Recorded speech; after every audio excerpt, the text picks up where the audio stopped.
қисмати боло табартешаи беринҷӣ ба намоиш гузошта шудааст. бояд қайд намоям ки маҳз ана ҳамин табартеша сабаби кашфи ёдгурии саразм мегардад. ин соли 1976 рух медиҳад, замоне ки як деҳқони деҳаи авазалии ҷамоати саразм вақте ки ҳамроҳи духтарчааш ба шаҳри Панҷакин меравад ва вақте ки онҳо аз осорхонаи шаҳри Панҷакин дидан мекунанд, Ашурали Тайлонов як табарро дар он ҷо мебинад ва ба кормандони осорхона мегӯяд ки ман дар хона табар ёфтагиам, дар муддати 6 сол аст ки дар хонаи ман нигоҳ дошта мешавад ва агар иҷозат бошад ман метавонам ба осорхонаи шумо метавонам онро ҳамчун туҳфа тақдим намоям. ва баъди хулоса баъди ана ҳамин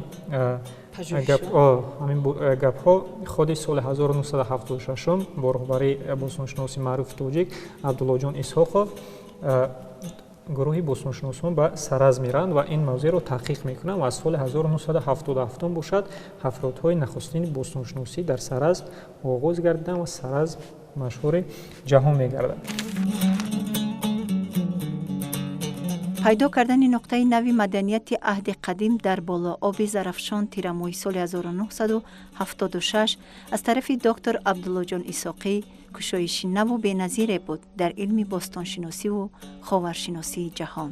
зимни ҳафриёд маълум гардид ки ёдгории саразм аз 3 қабати маданӣ иборат буда ибтидои маскуншавӣ ба нимаи дуюми ҳазораи 4 пеш аз милод, яъне 5500 сол муқаддам рост меояд.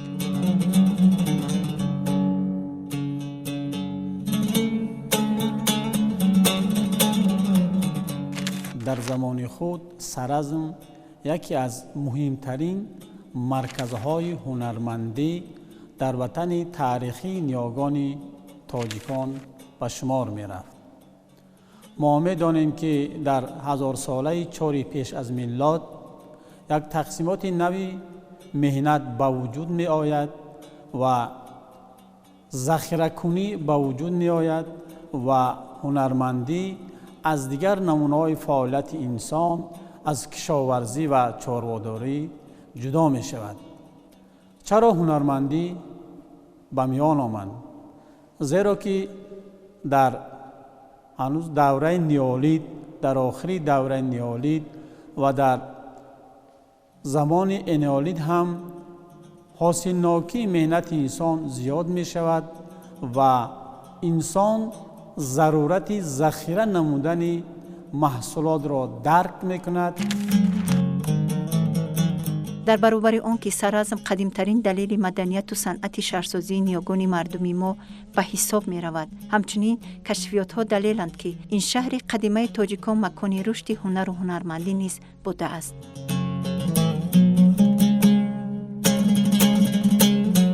саразми бостонӣ аз марказҳои муҳимтарини ҳунармандии аҳди биринҷи тамоми осиёи марказӣ ба ҳисоб меравад. бояд қайд намоям ки ҳамаи ҳамон намудҳои ҳунармандие ки хоси асри биринҷ ҳастанд дар саразм вуҷуд доштанд ва хеле ҳам рушд карда буданд. мувофиқи маълумотҳои нахусткашофи саразм Абдуллоҷон Исҳоқов дар саразм наздики 15 намуди ҳунарҳо вуҷуд доштанд ки албатта шаҳодати ин гуфтаҳо бозёфтҳои ба даст омада ҳангоми ҳафродҳои бостоншиносӣ ба ҳисоб мераванд. дар саразм ҳунарҳои ба монанди маъдангудозӣ, сангтарошӣ, ресандагӣ, бофандагӣ, дузандагӣ, заргарӣ, кулолгарӣ, ҳунари нақошӣ, ҳунари рангтайёркунӣ ва амсоли инҳо хеле пеш рафта буданд.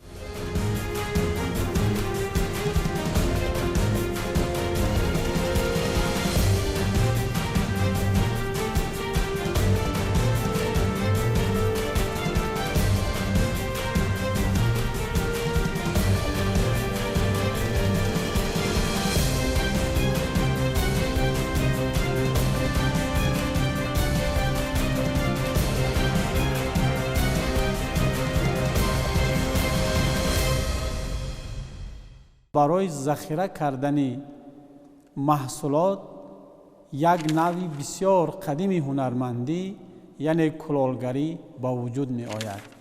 кулолгарӣ қадимтарин нави ҳунармандӣ дар таърихи инсоният мебошад.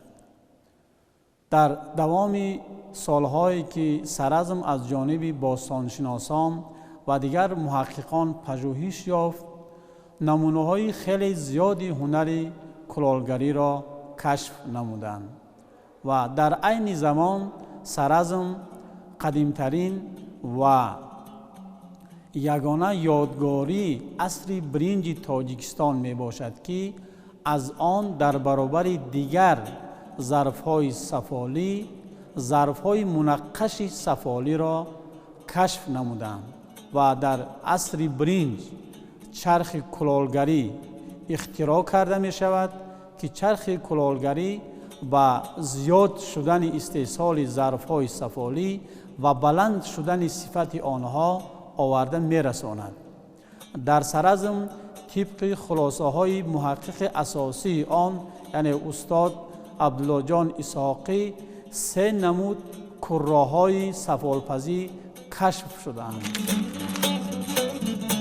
مورد به ذکر است که محض توسط هنر کلالگری می توان چند هنر دیگری را کشف و مطرح نمود، از جمله رنگریزی و نقاشی و یا رنگ پردازی که در بازیافت‌ها در شکل معین تا هنوز حفظ شدند. ظرف‌های منقش کلالی و سفالی سرزم خصوصیت‌های خاص خود را دارد. ما گفتم می‌توانیم که هنر کلالگری سرزمیان ادامه هنر کلالگری نیاگان قدیمتر تاجیکان می باشد. یکی از خصوصیت‌های خیلی مهم و جالب و جذاب هنر کلالگری سرزمیان همین است که در نقش و نگار ظرف‌های سرزم ما استفاده بری رنگ‌های گوناگون طبیعی و همچنین نقش‌های گوناگون هندسی را به خوبی مشاهده کرده می‌توانیم. اگر ما رنگ‌های انگابی و نقشه‌های گئومتری ظرف‌های سرزمیان را با ظرف‌های یک یادگاری خیلی مشهور اوکراین تریپول اگر ما مقایسه کنیم، ما در اینجا مانندی را خیلی بخوبی در میابیم. تا امروز از سرزم ظرف‌های خیلی گوناگون، ظرف‌های کلان حجم و خرد حجم یافت شدند. دیگ‌های سفالین، لعلی، طبقچه‌ها، لعلیچه‌های گوناگون تصویر یافت شدند که حالا آنها یک نمونه و دلیل خیلی خوبی در سطح خیلی بلند بودن هنر کلالگری سرزمیان می باشد. همزمان توسط هنر کلالگری که از قدیمترین هنرهای انسانیت برای نیاز روزگار راه اندازی شده است، نشانه‌های را می توان واخورد که منسوبند به نقش پردازی و افاده رمز و معنی ها.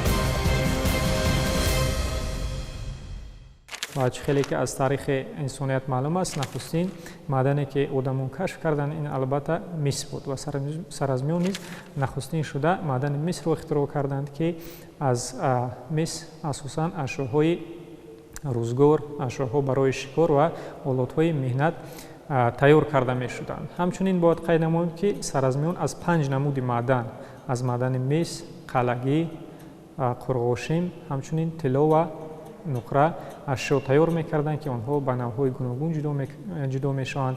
از طلا و نقره اساساً آلات‌های خود اشیاءهای هنر زرگری تیار کرده میشدند و از برنجی، قلگی و قرغوشیم باشد اساساً مثلا تبرتشه، خنجرها، کردها، سرنیزه‌ها، پیکان‌ها برای کمون، چنگک‌های ماهیداری و همچنین سوزن‌ها و درفش‌ها تیار کرده می‌شدند.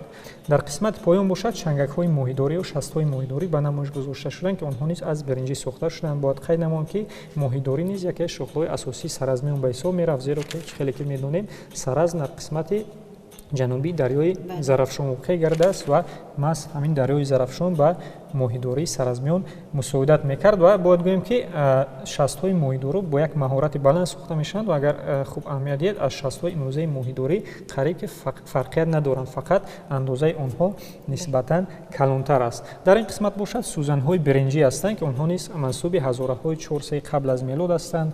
Сӯзанҳои биринҷӣ нишон аз рушди ҳунари дузандагӣ ва инчунин бофандагиро медиҳад. мутаассифона то замони мо худи либосҳои саразмиён, пояфзолҳои саразмиён то имрӯз боқӣ намонданд, лекин ашёҳое ки ба даст омаданд аз қабили сӯзанҳои биринҷӣ ва мисли дарафшои инчунин металлӣ ва устухонӣ, ҳамчунин сангҳои барои бофандагӣ, ресандагӣ шаҳодат аз он медиҳанд, ки дар ин давра ҳунари дузандагӣ, ресандагӣ, бофандагӣ ба дараҷаи хеле баланд инкишоф ёфта буд.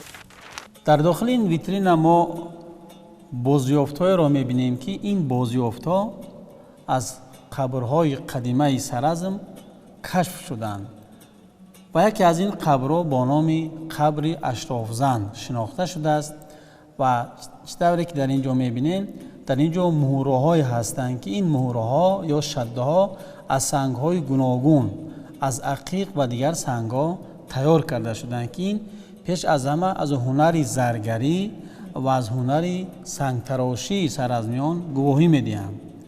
ва дигар бозёфт дар ин ҷо бозёфти оинаи биринҷӣ мебошад, ки ин аз ҳунари оинасозии саразмиён шаҳодат медиҳад.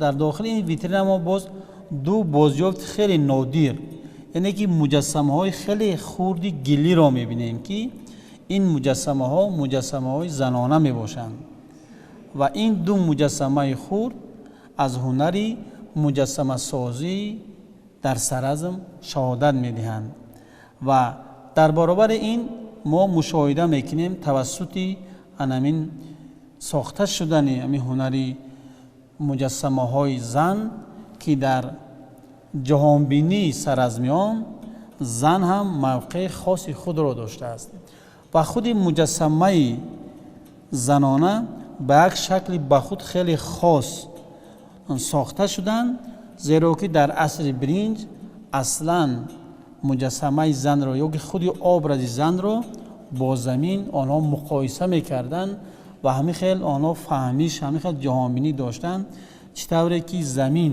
ҳосил медиҳад, зан ҳам насли инсонро зиёд мекунанд. хоб дар ин витрина алоҳида бошад бозёфтҳои аслан сангӣ, олатҳои сангӣ аз Саразм ба даст омада ба намоиш гузошта шуданд. Бояд қайд кунем, ки гарчанде ки аҳди биринҷам бошад, лекин олатҳои сангӣ низ дар рӯзгори мардум васеъ истифода бурда мешуданд ва аз санг низ ашёи гуногун месохтанд. Бояд гӯем, ки ҳунари сангтарошӣ низ ба як дараҷаи хеле баланд инкишоф ёфта буд ва дар ин ҷо намунаҳои беҳтарини онҳо ба намоиш гузошта шуданд. Масалан дар ин ҷо амуди салтанат аст, ки муҳаққиқон онро ҳамчун рамзи қудрат ифода мекунанд, ки одатан чунин сангҳоро сардорҳои қабилаҳо, умуман шахсони қудратманд, шахсони сарватманд дар даст мегирифтанд ва рамзи қудрати онҳоро ифода мекард. дар ин қисмат бошад исканаҳои сангӣ ва сангҳои суфтагарӣ ҳастанд, ки онҳо одатан барои омода кардани ягон ашёҳои дигар истифода мешуданд ва дар қисмат дигар пайконҳои сангӣ ҳастанд. ва аҳамият диҳед чӣ хел бо як маҳорати баланд, чӣ хел бо як санъати баланд пайконҳои сангӣ омода мешуданд.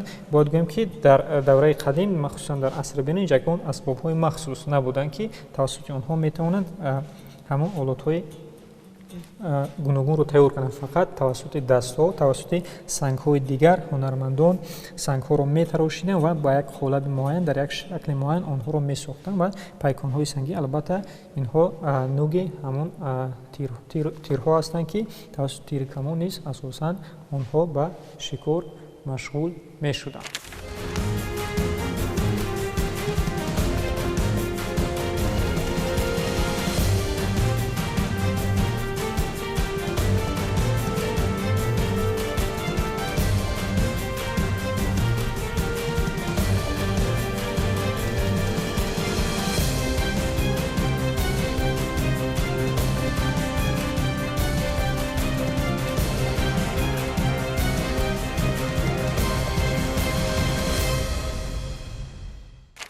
маводҳое низ пайдо шуданд ки аслан аз санги мармар истеҳсол мешуданд. аллакай саразмиён дар ҳазораи 4-3 қабл аз милод истифодаи санги мармарро низ аз худ карда буданд ва аз онҳо низ ашёҳои гуногун месохтанд. хусусан зарфҳо аслан аз сангҳои мармар омода карда мешуданд. масалан дар инҷо зарфҳои хорд аз санги мармар ҳастанд ки дар чунин зарфҳои майда одатан маводҳои моеъро нигоҳ медоштанд. ва дар қисмати боло низ косаи сафед аз санги мармар аст ки одатан барои хӯрокхӯрӣ истифода бурда мешуд. ҳамчунин дукҳои бофандагӣ ва ангушпонаҳо ҳастанд ки онҳо дар бофандагӣ ва дузандагӣ истифода мегардиданд.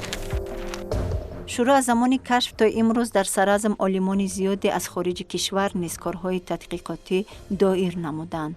мавриди таваҷҷӯҳи хориҷиён қарор гирифтани ин макони қадима низ бесабаб нест. дар баробари он ки Саразм далелест ба қадимияти халқи тоҷик, ҳамзамон ишора мекунад ба тамаддуну маданияти инсонӣ ки аҳамияти умумиҷаҳонӣ низ дорад ва маҳз бо ҳамин ва дигар далелҳои раднашавандаю бебаҳс олимони мо тавонистанд Саразмро дар сатҳи байналмилал ҳимоя намоянд ва онро ба рӯйхати мероси моддии ташкилоти ЮНЕСКО шомил созанд.